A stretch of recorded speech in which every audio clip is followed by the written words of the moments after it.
All right, welcome everyone.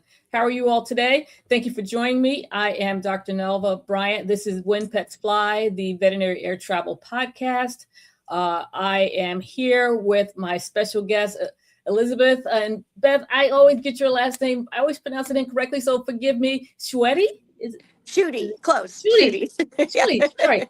I have my guest with me, Elizabeth Beth Schuette from the CEO of The ARK at JFK. Before we get started, though, I just want to share a little bit today. We're going to focus on people traveling internationally with their pets and leaving the United States and coming back. Some of the issues that's arisen from that and everything. And Beth is a great person to really give input on it because she has a CDC animal care facility in JFK. So definitely want to just jump on into the conversation in reference to that. So Beth, if you don't mind, go ahead, please introduce yourself and we'll get going. Yep.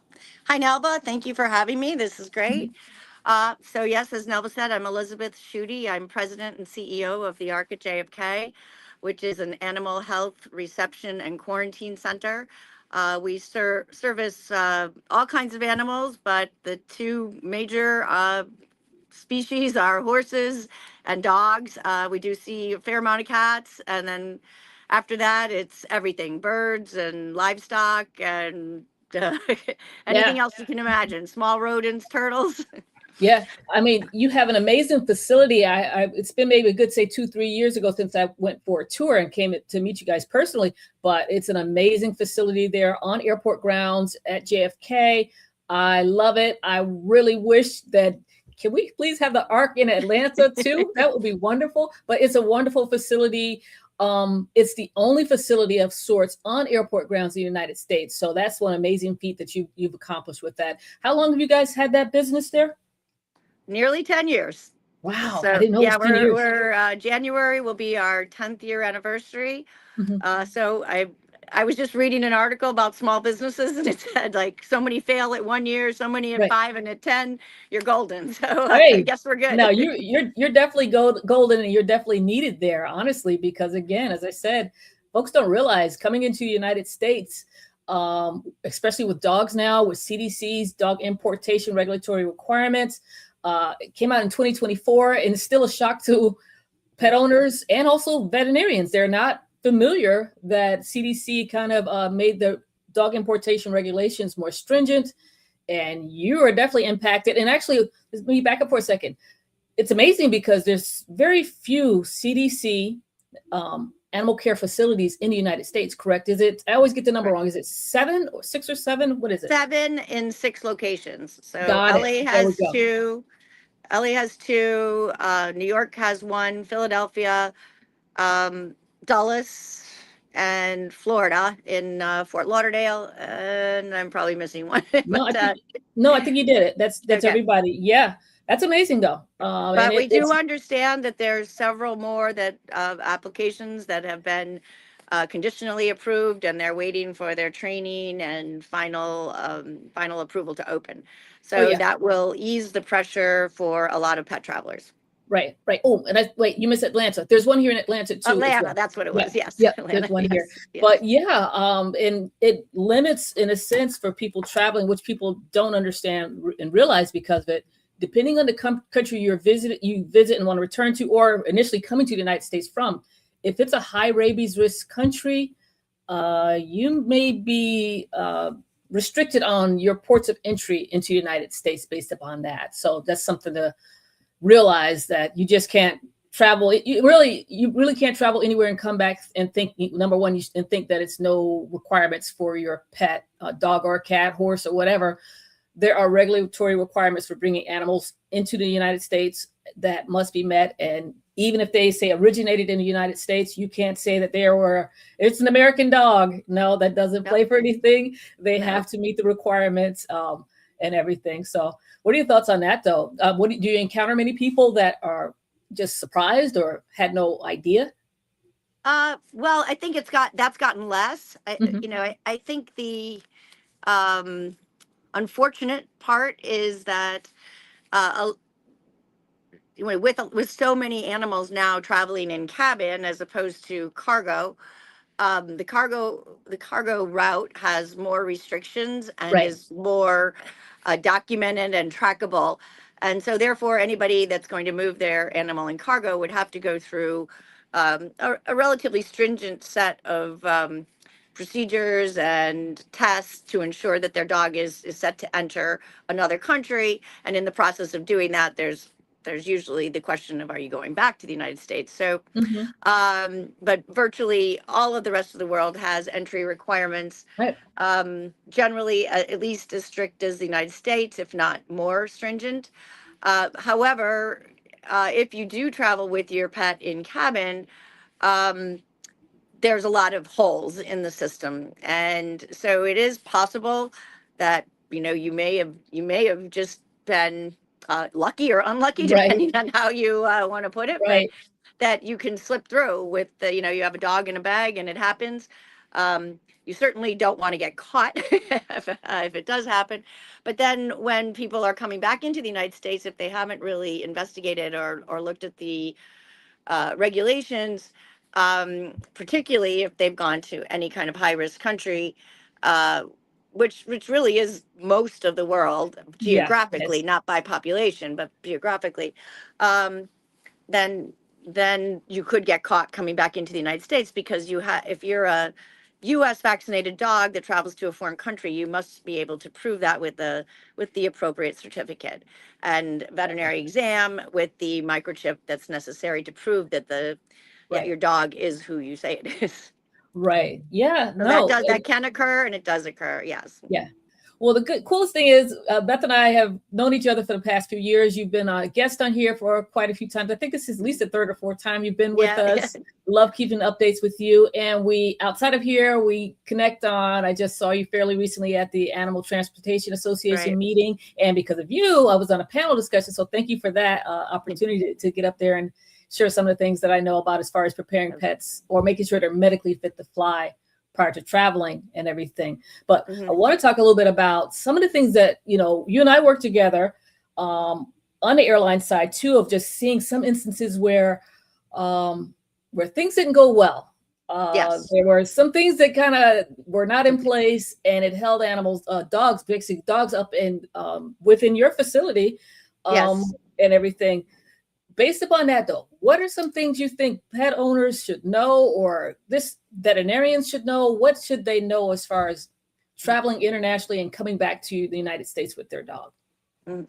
Well, first of all, I think everybody should read your newsletter. Hmm. So it's an excellent resource, and I'll give you the plug this time. Thank you. Hmm. That you raise a lot of very valid points, and we try through our social media to amplify that. And it's great information. But apart from that, people really need to understand the complexities of international travel with animals. And um, even in the 10 years that we've been open, there's been a complete change in attitude and perspective and how people view their pets. And so, um, where it used to be kind of an anomaly to see an animal on a plane, now it's Yeah. commonplace. And uh, I think the mindset has been that, oh, this is my dog. This is my, people call them service dogs, which I think we're going to get to later. Yeah. Uh, and that, oh, my dog can travel with me anywhere that I go. But that's not the case. And Right.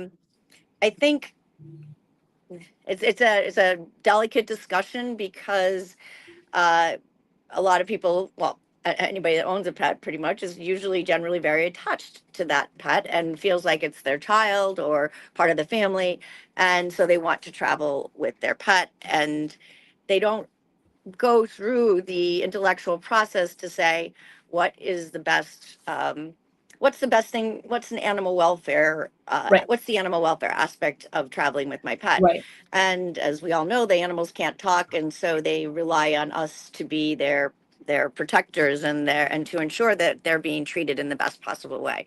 Hmm. So, no, it's not a good idea to take your 30-pound dog and try to shove it into a carry-on crate that's meant for a 15-pound dog. And Right. we see that a lot. And then then it can be compounded by misunderstanding. So, if you're carrying your dog on in cabin, it's supposed to be able to fit under, dog or cat, underneath the seat in front of you. As you know, there's been instances in the news where maybe a flight attendant or some other employee says, "Oh, put the dog up in the overhead bin." I think that's Yeah. largely ended. Yes. But putting the dog, if the dog is really too large for that carry-on satchel, they can get suffocated, particularly the snub-nosed breeds, and they're scared to begin with. They're in a strange environment. They're Right. confined to a travel carrier, and now you put them in a restricted space underneath the Right. seat, and they can start to, you will use the correct term, I won't, but like Yeah. hyperventilate. Right. Right. Their heart rate goes up, and their breathing gets shallow and rapid, and they can have all sorts of medical issues as a result of that, and ultimately even the worst outcome that one can imagine. So yes, you and I have worked together in a number of those cases, Yeah. investigating it.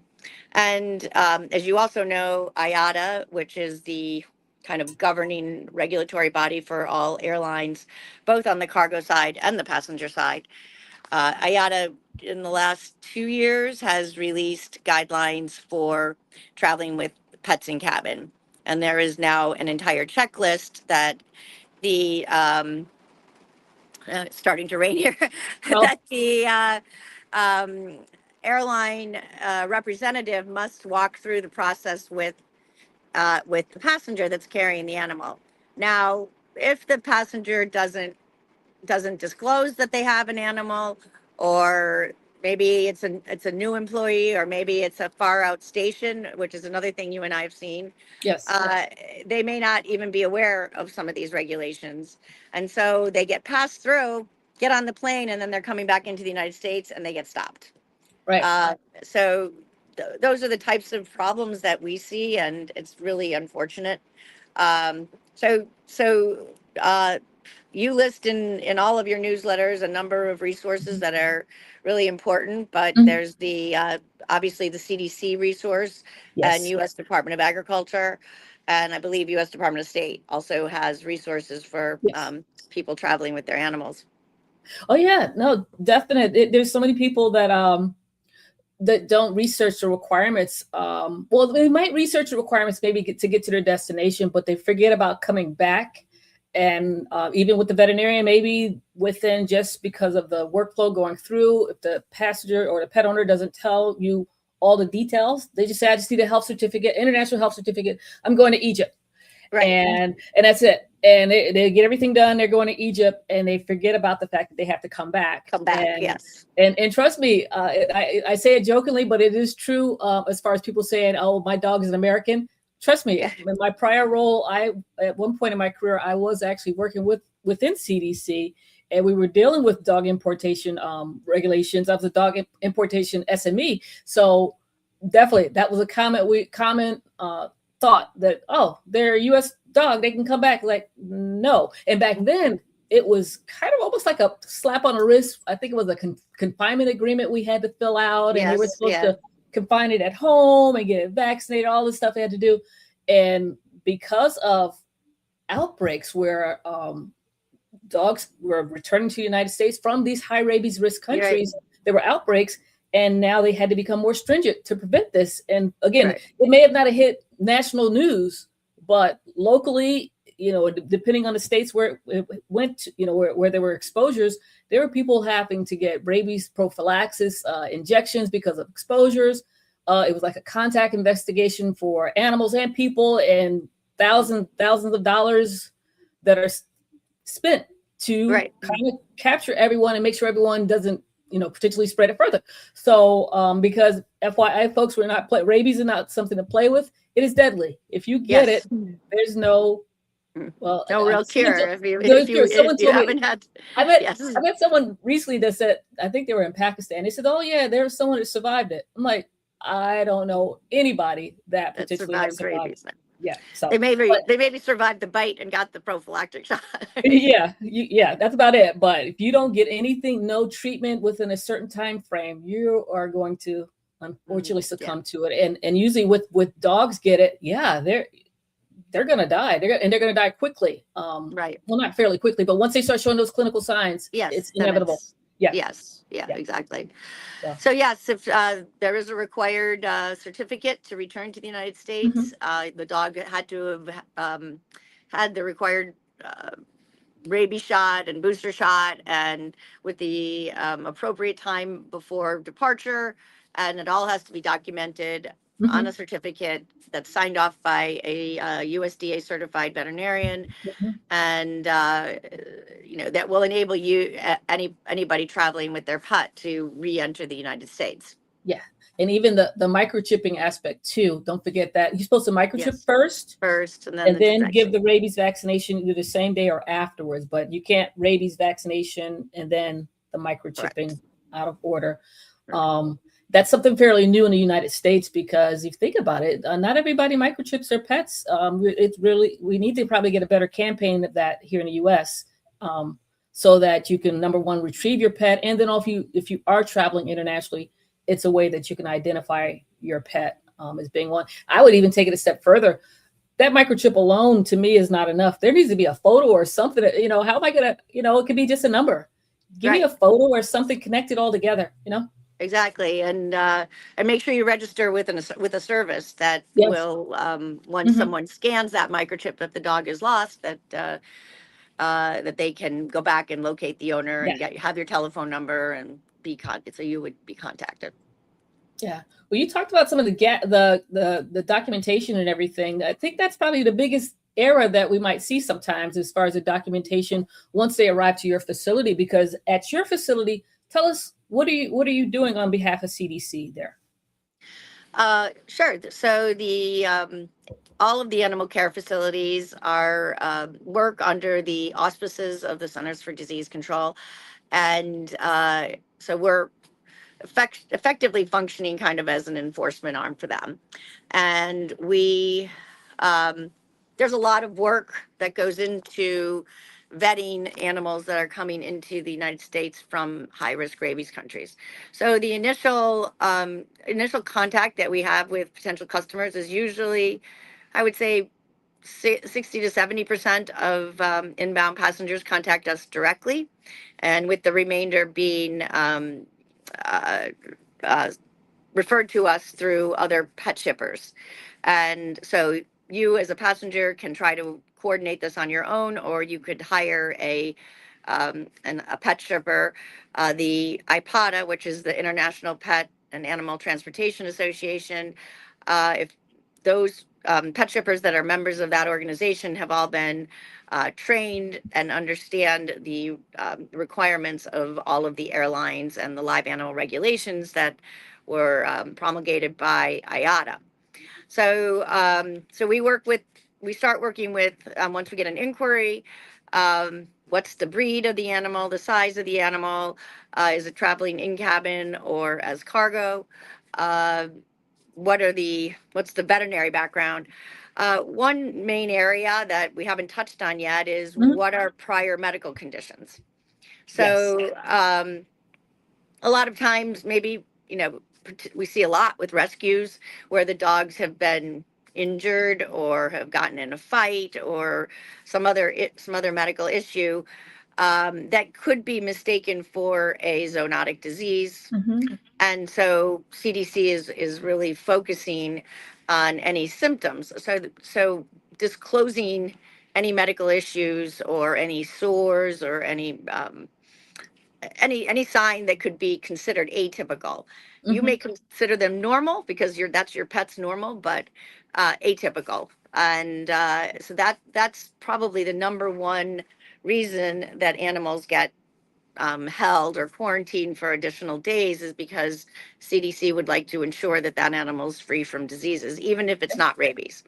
But Right. they are concerned about anything that could be mistaken for rabies. So if the dog has been in an injury or a car accident or something and has a limp or is act strangely in any other way, then that's something that, unless it's been disclosed up front, CDC will ask for further investigation, and that can require basically thousands of dollars in additional testing, which is the responsibility of the passenger.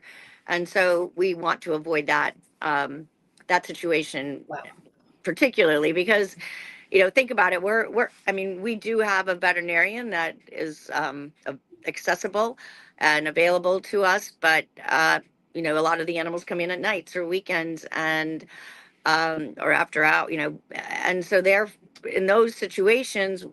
Our veterinarian is charged specifically with oversight of the animals in transit. We don't have a hospital in our facility. Mhm. We don't have diagnostic machines, blood, the ability to evaluate blood work.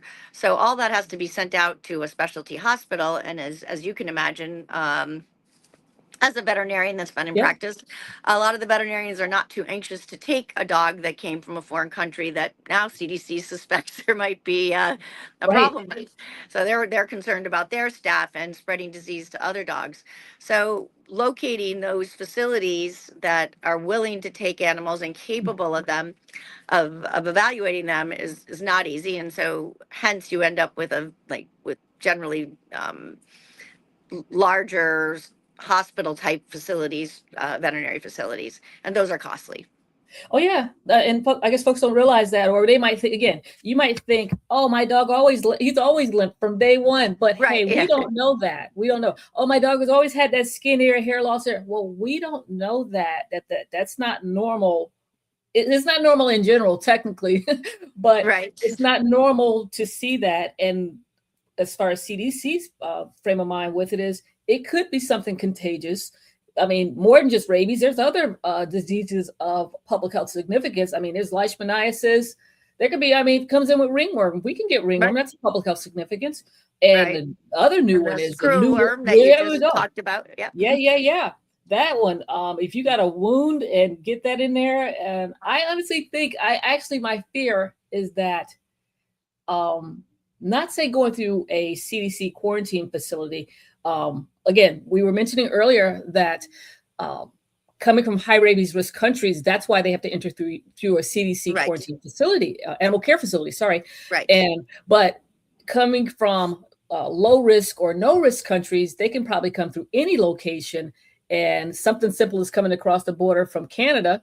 I'm not Canada. Oh yeah, Canada or Canada or Mexico. Yes. and they can just come on in as long as they meet CDC's requirements. And there's no facility that checks them, to make sure, there's no lesions or anything on it or any problems with their skin or anything with the animal. And they can just come on in, and there's a potential spreading of New World screwworm that way. And then also with that, there's no domestic travel. There's no state line. When I travel from Georgia to South Carolina, there's no border that's going to stop me and check my pet. Right. I'm just going to drive on through, and I could be spreading something all the way up the countryside. And so that's my worry. That's the gap right there. That's a huge gap. Yeah, you see it. Well, you can see it with the Caribbean travel. That maybe people took their dog, flew to St. Thomas, which is a U.S. territory, and they get on a sailboat and they're going all around the Caribbean, and some of those are considered high risk countries. Yeah. So so that can happen. But the next step after we've determined how are the dogs traveling, any special situation that or health concern with the animal. We also have to ask, are the dogs on any kind of medication for chronic diseases like diabetes or whatever. We also we do not recommend sedation of dogs, because, and you can explain this much better than me, but it suppresses the dog's respiration, their heart rate, and particularly in the cargo hold where airflow might not be. It's generally strong and good, but still it's not the same as walking on the earth. Well, actually, no, it's definitely the ventilation is fine as far as cargo. I don't see any problems with traveling. And someone just recently asked me if I was pro or against animals being transported by cargo. I'm not against it. I'm actually for it because I Right. do know that certain aircrafts are ventilated and have temperature controls. Now, it's not the same temperature that we would have. It's probably around 60 degrees Fahrenheit. So it's a Right. little cooler, but still it's ventilation, temperature controlled, kind of more shaded, probably Hmm. probably more quiet It's and more calmer. relaxing. Yeah, calmer Yes. environment for them and everything. So I'm not against it, but I do agree. When you sedate them, number one, you don't want the sedation. They found that it's against AVMA's policies. Number one, it does decrease respiratory rate and heart rate, and it also can mask any potential clinical signs of anxiety or things with them, Right. which is actually not good. You want them to, number one, you need to prepare them before they travel, not just think they'll Exactly. be perfectly fine. But it can make things a whole lot worse for pets that have definitely have underlying medical conditions, and they can succumb to actually. Unfortunately, I know of a situation where this little Chihuahua was being transported by cargo. I think the pet owner figured if one dose is good, we're going to give two doses of the stuff. And this dog didn't even make it plain side. He collapsed and Yeah. died prior to getting on. So that was enough with the underlying condition and then the stress and the medication to cause that. And it's unfortunate. So pet owners, please don't. The sedation is not it's not allowed. I wouldn't even say for in cabin because No. even with in cabin, they as you mentioned earlier, they're in a carrier. Please get one that's approved by IATA, please, Hmm. because it has proper ventilation. But it's still placed underneath the seat in front of you, the foot space there. There's not that much airflow going that way, you know. So No. with them being a little bit anxious and everything, it's just don't. I wouldn't do it. I would highly not recommend sedation Right. at all. So then the next step, obviously, is for dogs that are foreign vaccinated. They have to see a veterinarian Hmm. and obtain the CDC certificate, have the CDC certification filled out uh, by the veterinarian, and then a state accredited veterinarian has to further certify that. So that's the CFRBM certificate, Hmm. and that has to be done within 24 to 48 hours of travel, depending on the country. And Hmm. that's where a lot of the other issues arise because, especially in today's world, air travel can be disrupted for many different reasons. Yes. And, like you could have your flight canceled or, or you get sick and so making sure that that certificate has been appropriately uh, Hmm. executed by the state veterinarian or finding the state veterinarian, like you're traveling on the weekend, it may not be that easy. Right. So that's the other big holdup or delay that we often see is that we've worked with a client all the way through the process, and then once they are ready to board and they're trying to find the state accredited veterinarian to sign off, um, they don't send us that final certificate. And technically, we're not supposed to release the CDC reservation. And I think we've talked about CDC has a system called SafeTrack, Hmm. which is the centralized system that tracks all of these animals. So we have to enter all of the data about the passenger, the owner, the dog, and all the microchip information, all the vaccination information, the rabies titers, all of that gets entered into SafeTrack after we receive it. Um, CDC has allowed us to issue conditional reservations with the CFRBM that hasn't been finally, signed off by the veterinarian, Hmm. particularly for countries like Brazil, Peru, and China that have their special certificates. Um, but then sometimes the customer forgets to send us that. And so if they arrive without that certificate or, there's some other glitch with it, then that's another reason that we have to hold the dogs. Yeah. And There's a time.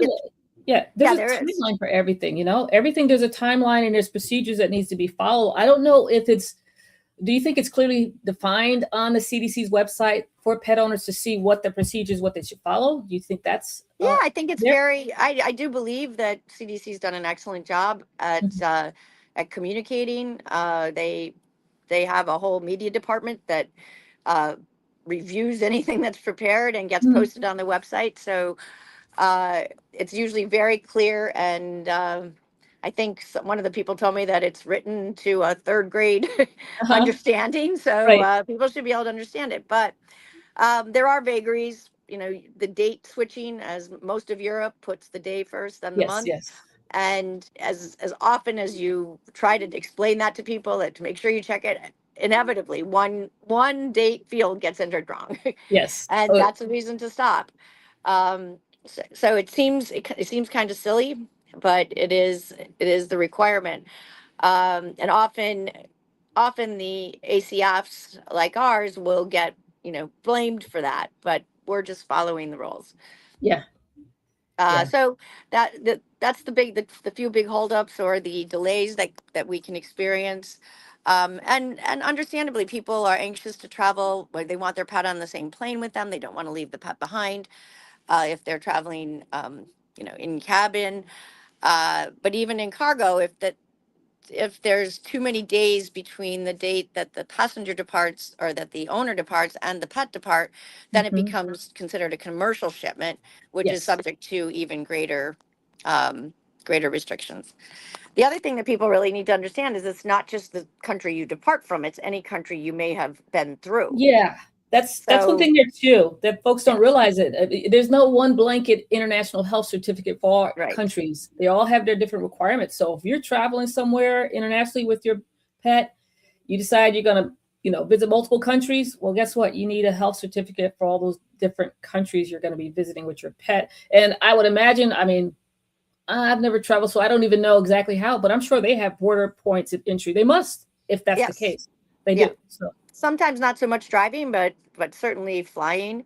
Mhm. We've seen it, and I think one of the frustrations for our organization, in addition, we also do offer pet shipping services, Mhm. is that oftentimes we'll have friends that say, "Oh, hey, you're in the business. What should I be?" And I'll go through the whole litany of requirements, and then they just skate through, and they come back and they're like, "Well, why did you make me do all this stuff?" And um, because the enforcement is It's uneven a and not, Yeah, it well, doesn't consistently yeah. occur. You know what? I saw something on Facebook where someone was complaining about they went through paying so much for this international health certificate, and they bring it to the airport, and they said the person didn't even look at it. I said, Yeah, but it really, they saw it. How do you know they didn't look at it? They probably can read. They can read it. They yeah, didn't probably pick it up as you think, but it has to be present, because if you get to that destination without it, then there's going to be problems. So right. it's not as though it's not necessarily. See, people get mixed up on what's an airline requirement and what's really a regulatory requirement for that destination, state, or country. Hmm. And reality is, it seems as though the airline wants that international health certificate, but no, that's for that destination, country or Right. state. That's for that. Now, if the airline says it needs to be in a compliant crate, the airline has a breed restriction. That's the Hmm. airline's policy. So you Right. have to comply with policy and the regulations. So, but Correct. the airline looks like they're the ones that's enforcing it, and they are enforcing it on behalf of those folks, but they don't need it per se. So. Right. And then, as I said earlier, you do have situations where you might be in like particularly the Caribbean, where you're in a small country and it's an outstation. So even Delta Airlines or American, or big large carriers, they typically wouldn't have their own employees on staff there. They would hire an agency Mhm. to provide for them. And oftentimes those individuals haven't received the full training No. that like Delta in Atlanta would Mhm. provide. So Yeah. it's a real challenge for airlines as well, and they often get a bad rep because of some of the restrictions, or like someone hops on a plane in DR and is coming to the United States, and the person there didn't say, "Oh, do you have all your documents?" And they arrive here, and it's oh, now your dog has to be quarantined for 28 days, Yeah. which is very costly. So Yeah. um, a lot of it's sadly a lot of tears oftentimes, and a lot of counseling that we end up doing. Yeah. Definitely. Look, I remember our conversations in reference to it, but yeah, it is difficult for, well, it's difficult for any airline if you really think about it. If you think about their network and how large they are, and trying to ensure that information trickles down to every single station. Right. The role I played was more cargo, and that was difficult. But imagine, I mean, for the stations for passenger transport, I think are larger than Yes. cargo. So it's so difficult to make sure everyone is on the same page and applying the same thing. There are resources for them to go to and to determine this, but it seems like, I think the generation now, people don't like to look things up or don't like to look Right. like they don't know something.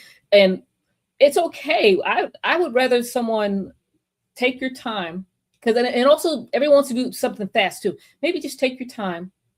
There are resources for, as far as the for Delta, for the passenger side, as far as Right. what's required for those pets, but everyone's in such a rush that they don't look, and Right.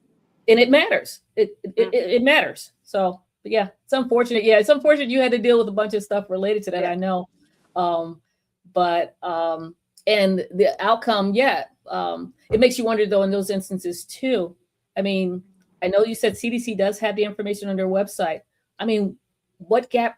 I wonder, is there a gap that could be filled from there? I mean, should the airport also provide? I'm just wondering where gaps, where education we can put out to make sure individuals traveling from DR, Brazil, coming to the United States for the first time, what are your requirements so you don't make that mistake? Well, I think it's, for U.S. citizens or UK, a lot of the Western Europe, Mm-hmm. they're kind of accustomed to the concept of veterinary regulations and Right. need and public health concerns. However, if you are native to some of these countries, maybe you haven't traveled very much in the past, and then you just assume. And Mm-hmm. also, if you're, let's say you're a Brazil citizen or DR, and you may not really be aware of the USDA or the CDC websites that are available and have all the necessary information. Right. Um, I really do believe the information is there if people want to look. As you say, I think a lot of the issues come up where someone says, "Oh, hey, I'm having a party," or "Come up to this event," Right. and people just think they can hop on a plane and get there. One thing I don't know if you want to talk about it now, but Mhm. I do think that people should really consider the animal welfare aspect of it I before do they too. travel with their animal. Yeah. Uh, what is in what's truly in the best interest of the animal versus in the owner or pet trial, the passenger's interest.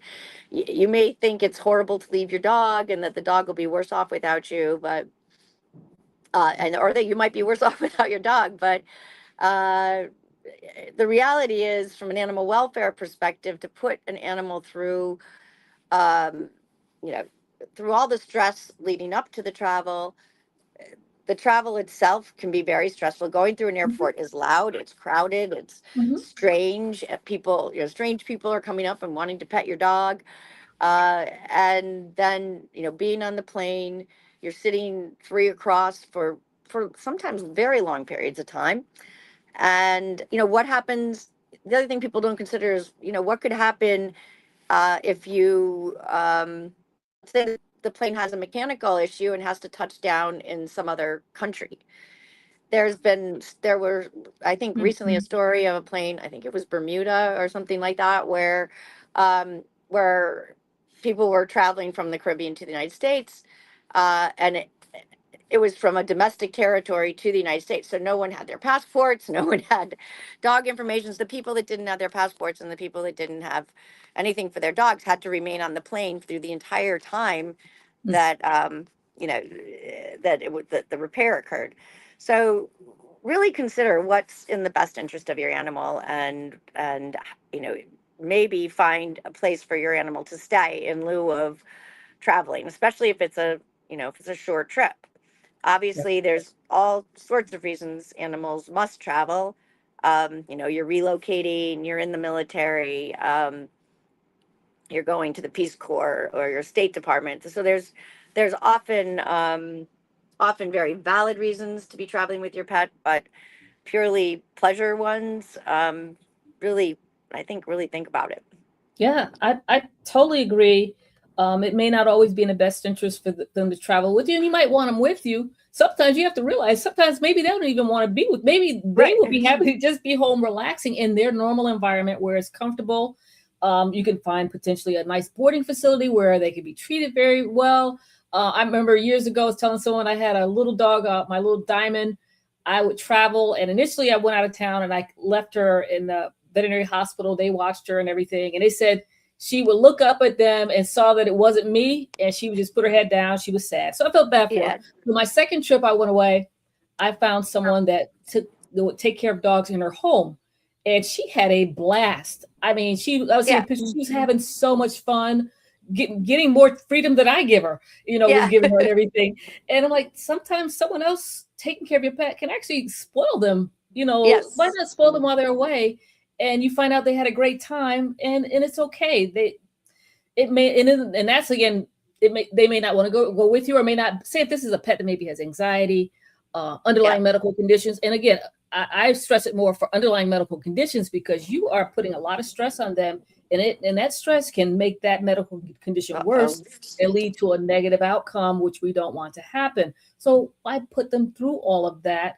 Let them be comfortable at home or an environment where they're going to be spoiled, and you do your thing and come back, and it's okay. Yep, everybody's happy. Yeah, everybody's happy. I know there's a generation that wants their pets with them, and they want to experience everything with their pet almost as if it's their child, and I get that, but I'm not sure if they can convey the same outcome as maybe a child. I mean, I think of years ago, I was like, when my son was little, I said, "Hey, remember when we went to Hawaii?" He's like, "I remember, Mom." I'm like, well, that was then. I can't talk to my dog and say, "Hey, remember when we ate there?" and able to communicate. Exactly. So it's just not the same. It's just not the same. So I agree. Let's consider, number one, the readiness, making sure if they're going to travel, they're medically fit to fly, and that's going to promote animal welfare and keep them safe during transport. And that's one major portion there that folks really need to consider. Yeah, we're at the ARK, and also through, as you mentioned earlier, your attendance at the Animal Transportation Association conference, and there's a number of other organizations that we both participate in together. So a lot of those organizations are now partnering more closely with AVMA to get the word out to veterinarians across the country, because I think it's increased now because more recently a lot of the veterinary schools are strongly encouraging or requiring that their graduates are USDA certified. But in the past, that hasn't been the case. And so your local veterinarian, that's your best friend and your dog's best friend, may not have the most recent information for traveling. And so getting that information out to all of those veterinarians is also a critical piece in this puzzle. Well, what I've found, though, with that, Beth, is the fact that when I graduated, I mean, look, many moons ago, when I graduated from vet school, we all became USDA accredited veterinarians upon graduation because they had modules for us to complete. So, and keeping that status was like, hey, that's part of being a veterinarian, a practicing veterinarian. Well, what's happened over the years is, and I'm not sure if they continue that as far as the curriculum for vet schools, but what I've learned is that there's a lot of veterinarians that have decided to let their accreditation lapse because it was too complicated to deal with the international health certificates, the changing regulatory requirements, and staying on top of that made it really difficult. And I can tell you from working part-time practice and dealing with medical cases, then I have a health certificate appointment. Oh my God, it's just mentally, just mentally, it's really difficult because you're in a kind of fast-paced do this vaccine, do this here, and then now I have to sit, clear my mind, and research. And in most places, you might think they might say, okay, where am I going to research? I mean, the USDA pet travel website. I mean, that's the key place you look for everything. But you also should look at sometimes at that destination countries, their requirements too. But either way, getting that all together, then you have the USDA VHIX system, the input stuff. Then you might have GBL to put stuff into, and it takes a lot. It's more than just a little 30-minute appointment, because then you might find out that, of course, and what also puts pressure on you too is pet owners will show up, say, within 10 days of travel to get all this information done. Yes. And depending on the country, it's impossible. It's impossible. Yeah. And guess what else? Guess what else? In vet school, remember I was saying medically fit to fly and all those different things? They don't teach you that. That's right. It's new. They don't teach us that. So that's what I'm trying to get out as far as getting in with curriculums and share that information, because we want to make sure that pet is travel ready. We're, make sure the meeting travel readiness to prevent any animal welfare issues during air transport, basically, to protect animal welfare during transport. So they have to have a readiness as far as for travel. And that's going to include, the medical fitness, making sure they have the proper crate. It will also include, of course, the regulatory requirements of the documents and airline policy requirements as well. And also adding into here, another thing I will add in there is thinking about biosecurity, thinking about the potential diseases, rabies, New World screwworm, and whatever else. So we're not taught that in vet school, and that's what I'm hoping to add based upon my knowledge.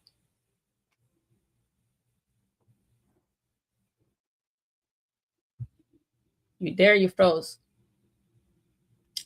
Don't know what happened. You froze up, but I think this is a valuable conversation. I lost Beth for a second. I believe she'll probably be back, but we have been vibing, going backwards and forward and everything. I do want to share again the importance of making sure pets are medically fit to fly. And as I mentioned, a lot of the veterinarians do not have this official training to ensure that the animal welfare during transport, and that's a really important feature to have for them. I don't know if she's going to come back and everything. Tell you what, let me share her information because she is in Florida at present time. Oh, are we coming back? There you go. Hold on. It's just a massive thunderstorm here, so that's what it was. I didn't know what I didn't know we had to do. I was like, I don't know what happened. You said she's in Florida. Yes. I agree, and then that, and kind of referencing back to my earlier point, when your neighborhood, your everyday veterinarian is well aware of animals' conditions and medical history, but when you have to go to a USDA accredited veterinarian that may not be someone that you've seen before, it's really incumbent on the owner to explain some of these concerns to that veterinarian. I know that the primary objective seems to be getting the health certificate and getting out. Yeah. But if you neglect to tell that veterinarian about a health concern and then the animal has a problem, well, that's the sad part. Yeah. And then the USDA accredited veterinarian generally are well aware of the re-entry requirements and will provide you with those necessary certificates. So where we often see things are people that are traveling and they show up with a certificate that's not the appropriate international health certificate, then they end up coming to us at the last minute. We usually can accommodate those. Of course, it's a last minute visit, so there's scheduling concerns and additional fees associated with that. And then oftentimes, if you can't adequately prove the rabies vaccination, we would have to revaccinate, and then the animal wouldn't be fit to travel. So you don't really. One of my big questions, and I've talked to a number of veterinarians about it, is we're doing a fairly heavy vaccine load with multiple rabies vaccinations, particularly if some of the earlier ones haven't been appropriately documented. And does that have a health concern associated with it? Who knows, right? Yeah, only time will tell. I mean, I do agree. I mean, that is a worry and concern of over vaccinating them too. Can it lead to issues behind it? Right.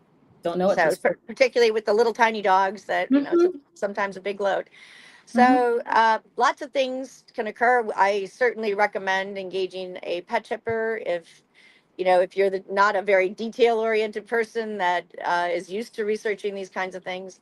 But really reading up on all of the requirements, understanding them, making sure that you're going through the appropriate facilities. Those are all the critical issues. Definitely. Don't rely on your Facebook IG group for information regarding Right. this. Totally. Please go to someone who's familiar and skilled with knowing this. You've handled a lot of these types of shipments. Go to the iPod shipper with like you that you have, and that would be your big help of making sure you meet the requirements for that. Going to that destination and coming back to the country, to the U.S. Is definitely needed. But going to Facebook and asking, um, it's almost like crowdsourcing information. I mean, is it really valid? You might be hit or miss. It may Right. maybe Even, yeah. yeah, even AI is not so good. Yeah, you well, there's always a human in the loop. Don't forget, there's got to be a human to Right. look To at this provide that information. information. So, yeah, One thing I um, do want to just touch mhm, on briefly is sure, you kind of referenced it as the in cabin, but also as cargo, what crate that animal is traveling in, and making yes, sure it is appropriately sized and has the meets the IATA requirements for travel. So the size of the number and size of the airflow openings on, hmm you know, all four sides of the crate. Also ensuring that there's um, no rough edges or sharp edges that an animal could cut themselves on, that they call it nose and paw proof, oh yeah, nose and yeah, paw safe. yes, And those, some of the crates that have been produced in the past have openings that are too large. And, you know, traveling domestically, maybe you can get by. But once you start entering countries where there's a border inspection post, if the crate is not the appropriate size and meets all of the requirements, the that the airline can be fined for that, for allowing that animal to travel in that crate. Or you know, you could get to an airport and have the crate be declined. And if it's not an airport where you can easily access purchasing another crate, that can also mess up your cargo flight in particular. hmm So really understanding the cargo requirements and the cargo container requirements, also having accessibility to water and small amounts of food is important for the animals that are traveling. definite, definite. Lauren made a comment here, which I think is great. She's basically saying that social media doesn't really understand your pet's history. Yeah, because it's based upon their experience with their personal pet, not someone else's, and every animal is different. So you Right. can't follow the advice of what you see on that. So thanks that's really, I'm glad you shared that. Um, I agree with you with everything you said there as far as the container requirements, making sure it meets the requirements. I'm going to just add on there as far as nose proof or paw proof. Yes, when you travel internationally, you say you get to your destination and maybe you were transferring from, I don't know, Amsterdam to somewhere else. Within Amsterdam, they will require that shipping containers change to a container that meets requirements. Right. And actually it's interesting because they have implemented IATA's regulations within their governmental regulations. So that's why Yes, it's very strict with that. But you know exactly. what? It's an animal welfare thing. We should be adopting that here in the United States too. I Yes. actually don't like to even tell folks that it's the International Animal Yes. Transportation Association because they think it's always international travel. No, it's the Yeah. global standard. The global Right. standard. So we need to change what's on the commercial market in the United States. We've got the airline approved that does not meet IATA's requirements, but everyone thinks it's airline approved, it's perfect by that. But then if the airline denies it, they don't understand because again, the airline wants to comply with IATA and it's for the safety and welfare of the animals. Those nose and paw proof dogs or cats, but dogs, I've seen it. They can turn their head sideways and rip Yeah. through these ventilation openings and tear out of crates. I've seen it happen.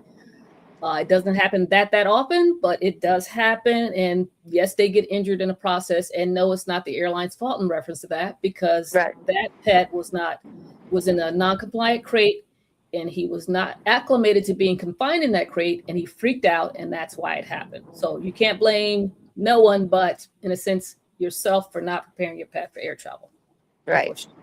Yeah, we do see. I mean, even in a compliant crate, if the dog is aggressive or anxious, Mm-hmm.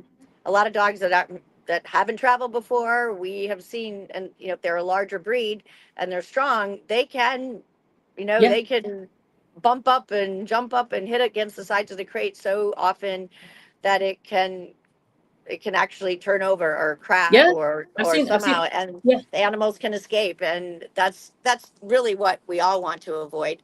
And of course, the worst situation that we've seen is the dogs do break out, and then the ground handlers open the cargo hold, and now they've got a dog that's just sees light yeah, of day and bolts, and now yeah, so we've seen whole airports shut down because of a yes. dog running across the um, AOA. So Yeah, that's definitely a situation anybody you don't want. no, that's the worst case scenario. You don't want that to happen. That's why it's so important for pet owners to realize the crate that you purchase is not, say, like a piece of luggage. It actually does matter.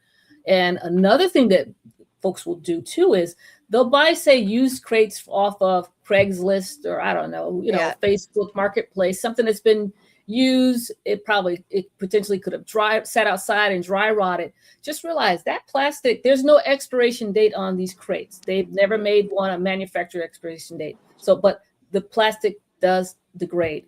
And if exactly. they're strong enough, they can rip it, and it's almost like it just shatters. Don't, and if you have a dog that's fractious and they can tip it and Yeah, break the crate. So exactly. really, you need to comply with IATA in reference to as far as the crates you get for them to ensure that they're hopefully strong and sturdy enough for air travel, and even going in cabin to make sure they have a uh, description on what it should be for in cabin as well. And it provides proper ventilation. You see all these cute little in cabin little Yeah, bags, but they don't have proper ventilation. It's like, oh, thing's going to suffocate inside there. So yeah, yeah. yeah. And a lot of the ones that say airline approved or approved for travel, they're not. And Oh, so really another term. understanding it. Another term. I don't know if you've seen this, Beth. I've seen some that's advertised as being TSA approved. I'm like, TSA. Yeah, TSA doesn't. They doesn't don't approve. regulate. Yeah, they don't Yeah, regulate that. But all of these terms are marketing terms, so you right, just gotta be careful with that. right. Yep. You know, Well, another thing people don't think about is they're going through TSA. TSA has no memorandum of understanding with either customs or with CDC mhm. to screen pets coming through. They're purely security screening. So a lot of people say, "Well, I went right through TSA. I went through security. I should be good." You've checked in online. You have your dog in a little carrier, and you can get right through, especially if it's a terminal that has both international and domestic flights. Mhm. So TSA doesn't have any screening role with Yeah. respect to animals. Yeah. Amazing. Amazing. Well, I love it. I think we covered a lot of great topics today. Is there anything further Yes. you want to discuss? No, I really appreciate you having me, and I really, really appreciate all the efforts that you've made on behalf of the industry and pets traveling. And I think it's a crucial role that you're filling. And I look forward to collaborating with you Yeah. in the future and at our different conferences. Definitely, definitely. All right. Well, thank you, Beth. I really appreciate you being here. Everyone, thank you for joining us today. I love our topic today, talking about just really what pet owners should know as far as traveling internationally. Key tips there as far as how to leave the country and come back and hopefully make it through customs without a problem, basically. But I appreciate everyone watching us. Please join me again next week on the next episode. And I will just say my new slogan for When Pets Fly is "Safe pet travel starts with us." So just remember Yes. that. Thank you. Thank Bye-bye. you. Thanks, Nala. Thanks for Yeah. having me. Bye.